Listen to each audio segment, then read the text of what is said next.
Well, water walking. It's a popular topic. They talk about it at the rec center a lot. But they're talking about walking in the water. That's not what I'm talking about. I'm talking about walking on the water. Not because a lot of people do it, is it popular, but because it's just a great concept that people have and people talk about it all the time. It's something Jesus was reported to do, to walk on water. In fact, it's a well-known miracle of Jesus, one of the best known. And it's one that is so well known that, again, people talk about it and imagine what would happen if we could really do that. It's a miracle that's often parodied, sometimes in mocking and sometimes just in fun. Well, I found a video that's just in fun. I hope you enjoy it as much as I did.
Well, I hope you got a little bit of laughter out of that.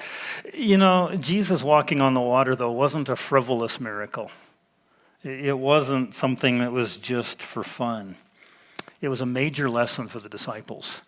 And it came at a critical time when they needed that lesson. They had learned who Jesus was this same day in Mass when he had fed 5,000 people.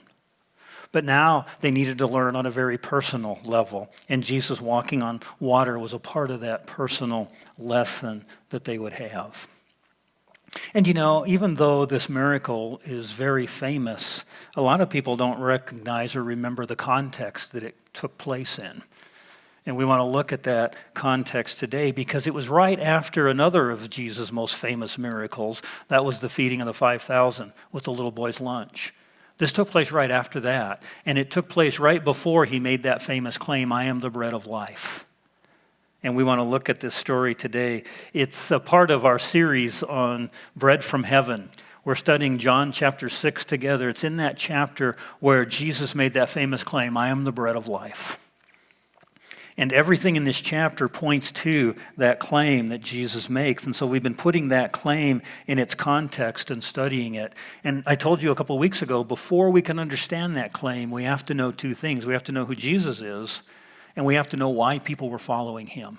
And 2 weeks ago, we looked at who Jesus is.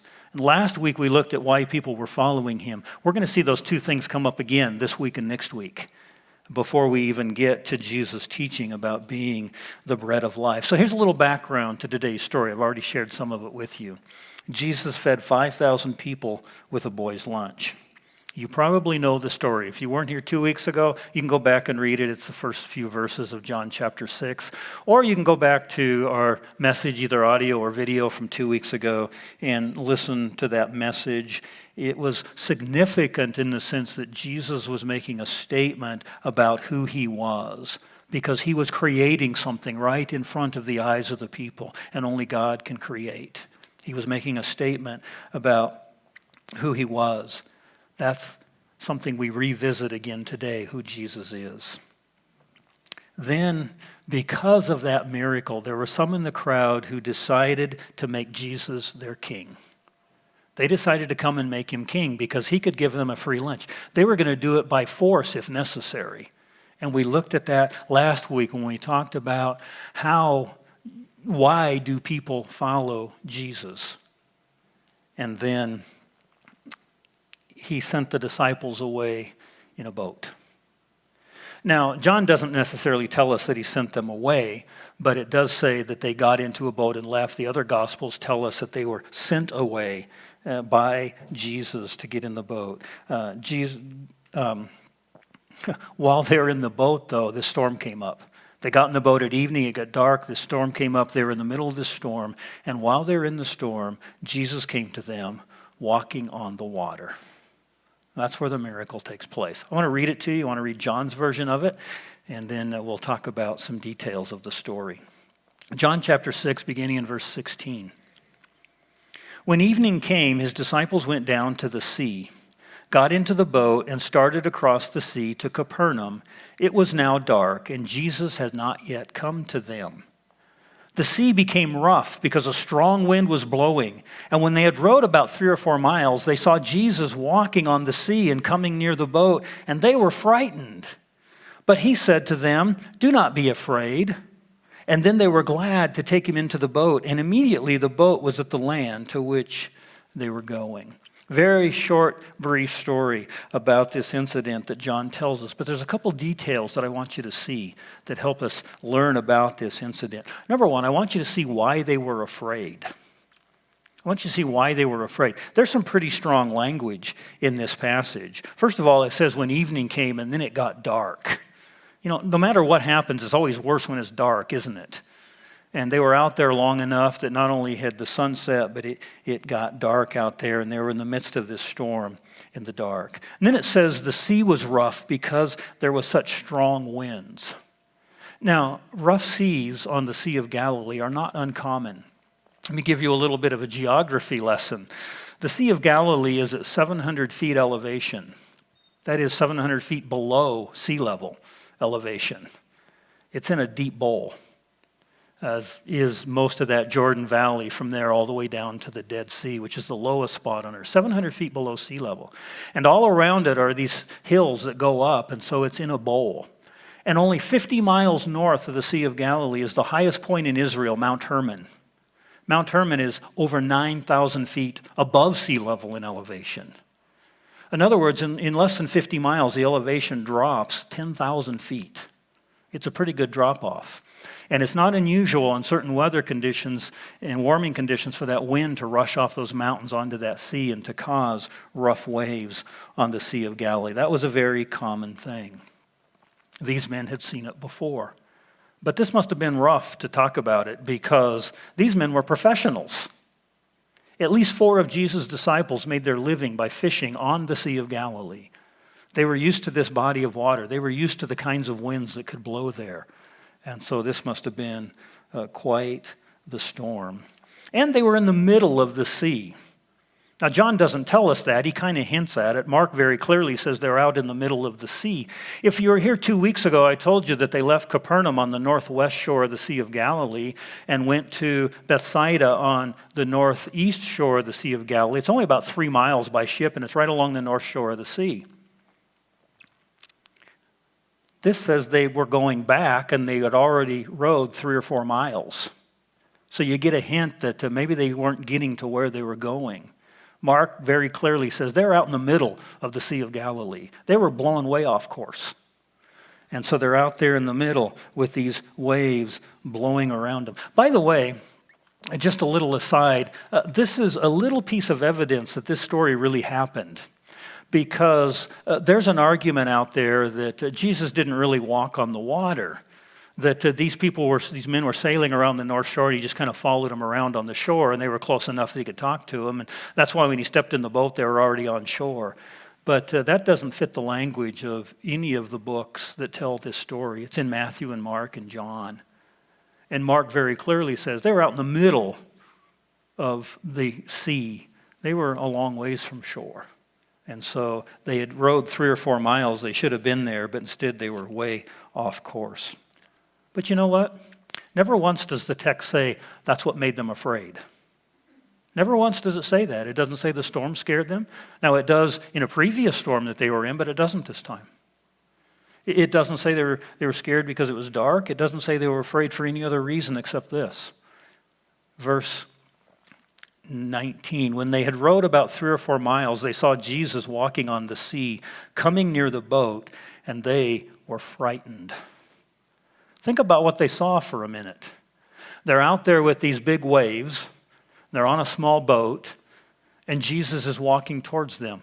Now, we don't know if it was cloudy or not. It sounds like a storm, but the way the winds blow in there, it could have been really rough waves and still been a clear night. It was getting close to full moon. The reason we know that is because John says it was just before Passover. Passover is always the 14th day of a lunar month. That's a full moon. And so the moon was pretty big. And so even if there were some clouds, even if there's a lot of mist, there was maybe an eerie light over the Sea of Galilee. And the boat's going up and down in the waves, and Jesus is walking, going up and down in the waves. And sometimes they'd both come up together, and they'd see this eerie figure out there, and then it'd disappear. And part of it would appear and disappear, and then pretty soon there it was again. What would you think if you saw that? It would scare the wits out of me. That's what they saw. And it's no wonder that Mark and Matthew say they thought they were seeing a ghost. I don't even believe in such things, and it'd probably make me think the same thing. That's what scared them. It's interesting that John uses a really interesting Greek construction here. He says they saw Jesus on the sea. It's actually a present tense verb in the original Greek. If you have a New American Standard, it probably has a little star there because it's something known as the dramatic present. And in the Greek language, they'll tell something that happened past in a present tense because it makes it more dramatic. And when they write it that way, it's as though the author was saying the feelings are still there. John was in this boat. And when he wrote this some 50 years later, he could still sense that fear that they had when they saw Jesus out there walking. It was that real to them. And that's what he could still sense. That's what they were afraid of. I want you to notice that Jesus was not with them. John makes a very clear point to say that. Even though he'd gone up into the mountains to pray and they'd gone on the boat, John very clearly says Jesus had not yet come to them yet. Now that's critical to the story. You see, the last time they were in a storm on a boat, Jesus was with them. You can read that in Mark chapter 4 and a couple other places. Remember, Jesus had a really long day, and he fell asleep in the back of the boat, and they went across the Sea of Galilee, and they got in a storm. That storm was rough enough that it did scare the disciples. And they woke Jesus up. I don't know how he slept through all that, but they woke him up, and they said, "Don't you care that we're going to die?" And Jesus was right there in the boat with them. This time he's not there. They can't cry out to him. They can't wake him up and say, "Hey, help us in this storm," because he's not there to help. They were probably too desperate to think about Jesus at all, but if they did, their thought was, where is he? How come he's not here like he was in the last storm? Does he even know what we're going through? That's what they were feeling. I love what it says in Exodus chapter 2. We talked about this when we looked at the life of Moses, that when the people were slaves in Egypt, they cried out to God in their slavery. And it says that God saw, that God heard, that God knew, and that God remembered. He saw their situation. He heard their cries. He knew what they were going through. He remembered his covenant. He remembered that they were his people. And so Jesus was in the same place. He could see them. In fact, Mark says he could see them. I don't know if that means physically or spiritually. I think physically, because he was in those mountains and he was looking down in that bowl. He could see that they were out there on the waves. He knew what they were going through. And so he came to them. I want you to notice one other thing, and again, John hints at it, but it's really clear in Mark and Matthew. Jesus sent them out there. He told them to get in the boat and go across the sea. Do you think Jesus knew there'd be a storm? Of course he did. He knew that. He knew that there would be a storm. And yet these guys were in the middle of it, and they were in it because they obeyed what Jesus told them to do. And that put them out in the middle of the storm. They were in a terrible storm, going nowhere, wondering what was going to happen to them, and Jesus was up in the hills praying. Probably praying for them. Isn't that interesting? If we take anything from that, we need to remember that sometimes storms come even when we obey Jesus. Sometimes storms come because we obey Jesus. Now, last week we talked about the problems with the prosperity gospel that's so popular in the U.S. today, but there's another problem with it. Jesus sent these guys out into the storm. There was no promise that there wouldn't be a storm. Jesus sent them out into it. But when he does things, he always has a purpose for his greater glory and for our good. Now, a number of the commentators made an interesting comment. They said Jesus sent them out in the storm knowing it was coming because it was less danger than them being caught up with the fervor of the crowd trying to make him king by force. I thought that's an interesting thought. That puts Jesus in a situation where he was deciding the lesser of two evils. That's not Jesus at all. Jesus sent them there because he had a very clear purpose for them being there. There was something that they needed in their lives, and that's why he sent them there. With that said, look at Jesus' words. He only said two things. He said, "It is I." He said, "Don't be afraid." Think about those two phrases. The first thing Jesus said is, "It is I." The Greek is ego eimi. Ego is our word ego, E-G-O. Eimi is the I am verse. It's the emphatic form of I am. A very emphatic form. It's wording that Jesus used often. 26 times in the book of John alone, John uses that formula. It's an emphatic formula. It's not necessary in Greek to say it that way. There's an easier way to say it. But 26 times he said that. Sometimes there's an object. Like he says, "I am the bread of life. I am the light of the world. I am the good shepherd." Sometimes there's an object. Sometimes there's an implied object. The woman at the well said, "Are you the Christ?" She didn't ask directly, but that was her question. "Are you the Christ?" And Jesus said, "I am." That is implied, "I am the Christ." There was an implied object. But there's a number of times when Jesus uses that construction, and there's no object at all. Simply, "I am." Probably the most famous one is in John chapter 8, when Jesus began talking to the people about Abraham. And they said, "Well, how could you know Abraham? You're not even 50 years old." And Jesus' response was, "Before Abraham was born, I am." He didn't say I existed. He didn't say I came into being before he came into being. He said, "I am," which every Jew would recognize from the book of Exodus chapter 3 is God's name. When Moses said, "Who's sending me to free the people? What should I tell them?" He said, "I am who I am. Tell them that I am has sent me to you." Jesus, when he used that without an object, was using a divine name that every Jew would know.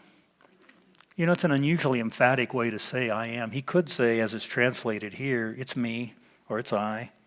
He could say, "Hey, Jesus is here."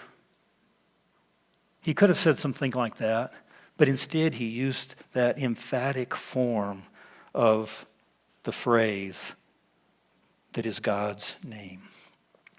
Not only had he defied the law of the conservation of mass and energy that very day, not only had he created something right in front of their eyes that very day, not only had he suspended the laws of gravity or somehow changed the density and viscosity of water. I don't know what he did, but he suspended physical laws right in front of their eyes, twice on the same day. And in the midst of doing it, he says this emphatic formula, "I am." There's no mistaking what he means. There's no mistaking what he means. He is applying to himself the divine name of God. There can be no other way to interpret that. And he does that right in the midst of all of these things happening that prove who he is. Second thing Jesus says is, "Don't be afraid." Don't be afraid. Jesus is divine. He controls the elements. He sees and knows what his people are going through. And because of that, there's nothing to fear. There's nothing to fear. You know, this sounds like a page right out of the Old Testament. So many times in the Old Testament, God says, don't be afraid. Do not fear.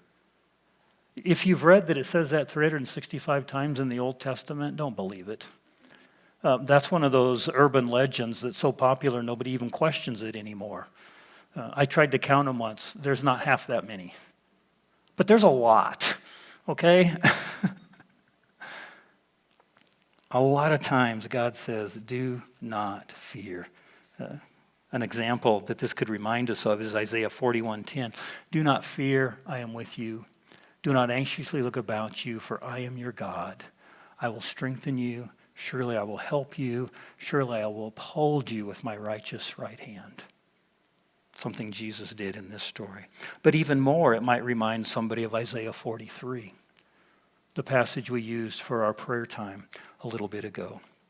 Thus says the Lord, he who created you, O Jacob, and formed you, O Israel. Do not fear, for I have redeemed you. I have called you by name, and you are mine. But you know what? That one applies even more because it's right after that when God says, when you pass through the waters, I will be with you, and the rivers shall not overwhelm you. When you walk through the flames, you will not be burned. The fires will not consume you, for I am the Lord your God, the Holy One of Israel, your Savior. What a beautiful expression of who God is. We need not fear if we are his, because he has called us, he has redeemed us, he has created us who we are. He is in control, and he has a purpose, so we need not fear. And that's exactly what Jesus said. The same thing God would have said in the Old Testament. Jesus, who is God in flesh, says here in this situation, I am, don't fear. And so I think Jesus says to us in the midst of our storms, don't fear, I am. I am the God who sees. I am the God who's in control. I am the God who knows. I am near. Don't be afraid. Whatever we fear, Jesus is there, and he says, I am. And that's one lesson the disciples needed. Well, let's talk about some lessons, maybe to make this a little more personal. I kind of hinted at these, but I want to go back and think about it more specifically. The first one is this: rough waters may lie ahead. Rough waters may lie ahead. These men were not storm exempt because they were Jesus' disciples.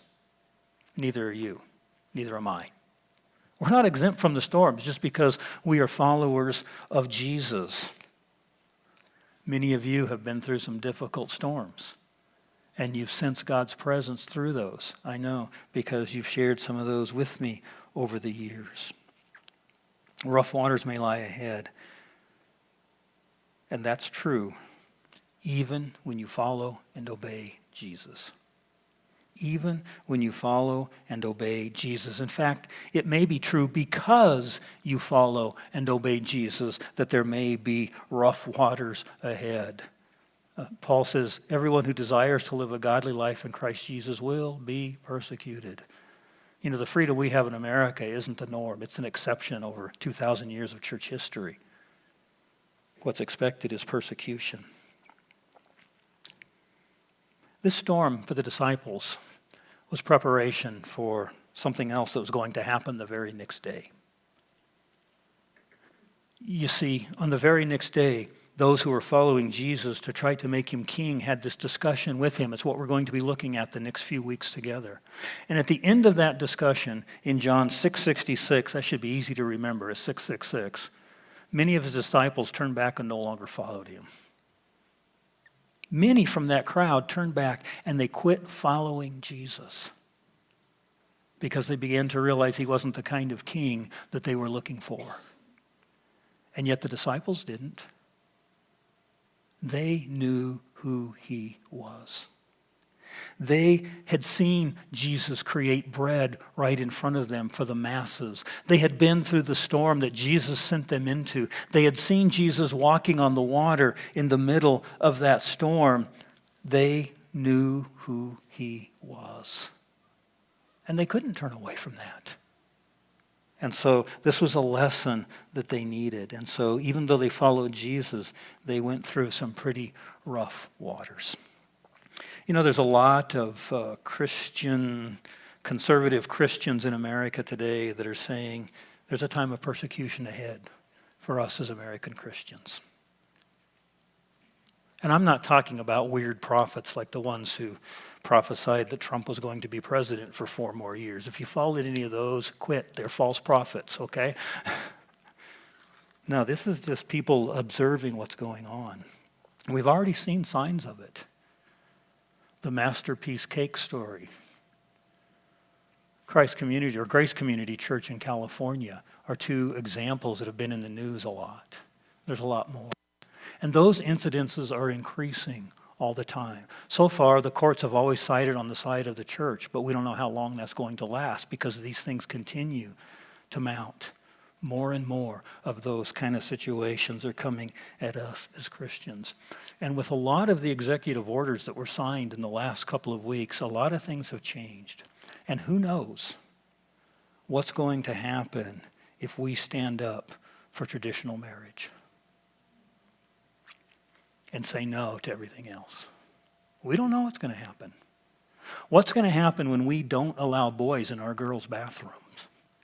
Because some of those executive orders imply that we should. What's going to happen when we stand up for those things? What's going to happen when we stand up for the unborn? And everything in the last 3 weeks has been against the unborn. We don't know. We don't know what's going to happen. But you know, Jesus says there may be rough waters ahead, but I am. I will be with you, and I will carry you through the storm.